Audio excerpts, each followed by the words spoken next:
What's the worst betrayal you had to go through? The worst part about a betrayal is that it comes from your own friends. In high school, I was the victim of a very aggressive stalker. It got so bad that my parents had to get a restraining order, and it traumatized me completely. But once I went to college, I met my best friend Caitlin. We had a lot in common and I shared my story with her, after which she helped me get over my trauma. I thought she truly cared about me, but Caitlin would deceive me in a way you can never guess. Right around the time when Caitlin ran into some financial trouble, I started getting weird messages from an Instagram account with a profile picture of a blackbird. The comments started off flirty, saying I looked good in my photos, so I ignored them. Then the messages got weird. They started saying that they liked what I was wearing that day, the way my perfume smelled, the shoes I wore, etc. That triggered my past trauma, and I ended up telling Caitlin about it. She laughed and joked about a loser with nothing better to do than try and scare girls they'd never met on Instagram. I didn't really think much of it after that. That is until I got a picture of myself walking from behind. "Your butt looks cute in these pants," it said. I was afraid and really started to worry then. There had been someone just 10 feet behind me taking pictures, and I never even realized. What else could they have done? Once again,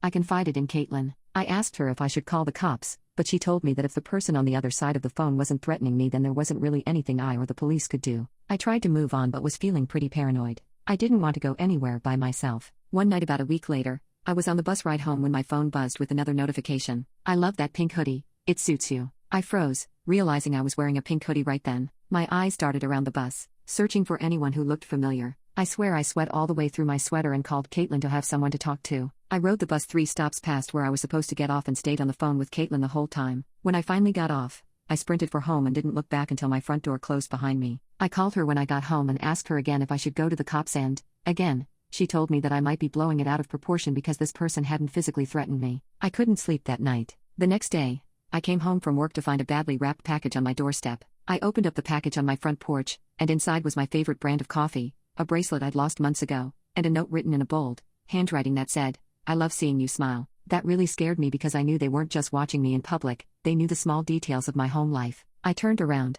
hopped in my car, and called Caitlin as I drove like a maniac to her house while I begged her to let me crash at her place for a few nights. When she opened her front door, she tried her best to console me and tell me I was safe, but I still spent the rest of the night listening to every creak of the house, convinced that whoever it was would pop up at any second. The next morning, Caitlin offered to make me coffee and left her phone on the couch. It buzzed and I picked it up to tell her she got a text but froze when I saw a notification from Venmo alert that said, "Thanks for the tip." The profile picture attached to the Venmo was the same blackbird and the name of the kid who stalked me before. I felt like I was going to throw up and click into her message history. To my horror, she had given this creep every detail from my schedule to my route to work to my gym habits. I felt like I couldn't breathe when Caitlin came back with a mug of coffee for me. She went pale when she saw I had her phone. We stared at each other in silence, and then she said, "I can explain." I bolted. She yelled after me trying to explain, but I didn't want to be anywhere near somebody who cared so little for me. I knew I had to leave, and within a month, I was gone. A new city, a new job, a place where Caitlin would never think to look for me. I reported the whole thing to the police, so she ended up moving straight into a jail cell after she was arrested for conspiracy and endangerment charges. The cops later found out that this had been going on for months. She'd been selling the details of my life for $20 a pop to my stalker when she needed cash. I would feel bad, but she betrayed me first. At least now, I could finally breathe without looking over my shoulder.